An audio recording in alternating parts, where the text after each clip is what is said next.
How you doing, man? Yo, what's up? What's up? What's up? What's up? Yeah, what proof do you need for Islam? I just need to see where Muhammad's mentioned in the Injil, because the Quran says he is. Yeah, he's actually mentioned all over there. Okay. What verse you got? But the thing is that the Injil refers to what Jesus was given.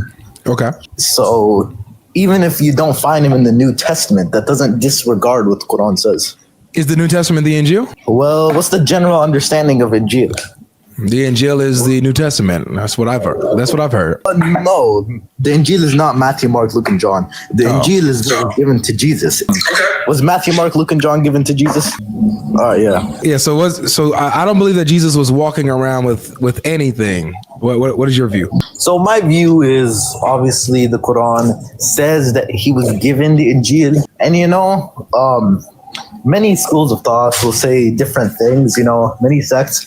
Preferably, I'm from the Shia sect, so I have some different beliefs from what my scholars say. Okay.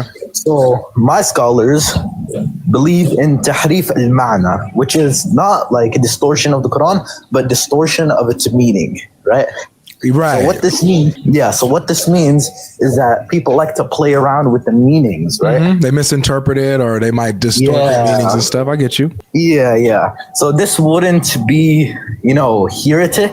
It would actually be a fact, because you see this every single day. Yeah, I see it all the time. Exactly. So that's why I'd say that this can be interpreted in so many ways. Like, this is ambiguous when the Quran says that Jesus was given a book. Like, well, what could this mean? Okay. So it's unclear if Jesus was walking around with an actual book. It's unclear because it says that the prophet confirms it. So, but he never even actually got to see it. So how do you know? How do you know he never got to see it? Because, did he even open the book before? Is there a single hadith of that? There's not necessarily a hadith of him opening the book, but there's a hadith where he says that the Injil is with the Christians. Like, he says it's with them. Like what? Which hadith? And that's Jami at-Tirmidhi 2653. Yeah, that's a Sunni hadith. That's true. I'm more familiar with the Sunni sources, not really the Shia sources, so I wouldn't know if there's anything in the Shia sources about it. Yeah, so the Shia sources actually say something that's like kind of like that, but it's a little bit different. So Shia sources say that the meaning of Injil was his revelation, not necessarily a physical book that he was running around. There we go. All right. So that would mean that Jesus was walking around orally preaching the Injil or the gospel, right? But not necessarily walking around preaching out of a book with pages and, like that. Yeah. Okay. So, however, eventually the Injil, his message did get written down. The Quran says that it was written and that the Christians have it. Oh, which hadith or which verse? It's actually a verse. So it's in the Quran on chapter 7, verse 157. And what does it say? It says, those who follow the unlettered prophet, whom they find written in the Torah and the gospel and the Injil with them. Yeah, but that's still ambiguous, though. That can mean many things. No, it can. It's very clear. It says that the Injil and Torah is written down and it's with the Christians, and that you can find Muhammad written in there, or like the unlettered prophet, you can find his description written in there. Yeah, as I said again, the description of the prophets is found in the New Testament, but we wouldn't consider that the Injil because. Really? Okay. Wait, I want to pause that because that's interesting. So the New Testament is not the Injil. It's not the revelation of Jesus. However, you still can find prophecy, revelation from God in the New Testament. Well, I wouldn't say that. Like, there's obviously Muslim dawah people who give verses in the Bible that seem to appear like descriptions of the prophet, but you can't always be 100%, right? Well, you could be 100% that it's not him. I'll tell you that. Yeah. So like, there's obviously verses that could fit his description. There's not a single one in the New Testament that could fit Muhammad's description. I mean, even if there's not a single one, let's just say there was none. Well, that wouldn't.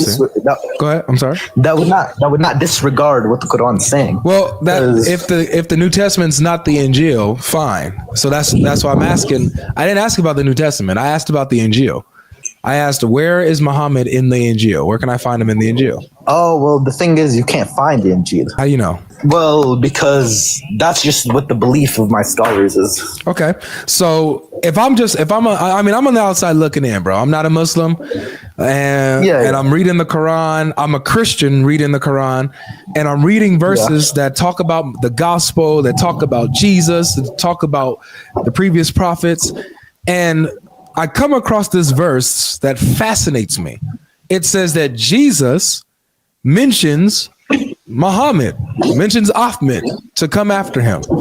And it says that I can find Muhammad or the unlettered prophet mentioned in the gospel. So if I came to you and I'm like, hey, you know what? I'm a Christian. This verse right here, it says I can find Muhammad in the gospel. This is interesting to me. Where can I find it? And where can I find him in the gospel? You'll say, well, you don't have the gospel. We can't find them. That's what you'll tell me? Yeah, let me just elaborate on that. So what I mean is that even if we don't have the gospel, it wouldn't affect us. The reason why is because when the Quran says that we'll find him in the gospel, we wouldn't, our scholars necessarily don't interpret this as a literal physical book, you know what I mean? Well, the Quran does. The Quran says it's a literal physical book. Eventually. Yeah, when we say written down in the gospel, why would it make sense for God to tell us that it's written down in the gospel if we don't have the gospel? Well, that's the thing. It says they have it. See, you're presuming we don't have the gospel. The Quran says we do.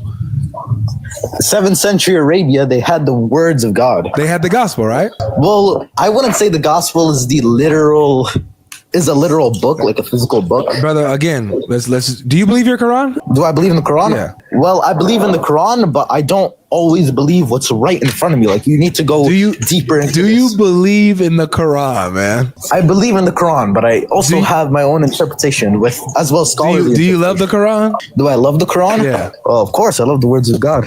So if the words of God say something, would you say anything otherwise? If the words of God plainly say something and I'm going to wrongfully assume what it means? Yeah, would you ever, if the word of God says something, would you say otherwise? If I know the full meaning of what it's saying, of course. If it says plainly, the Injil was written down, would you come and say, well, no, the Injil wasn't written down? Written down in what sense?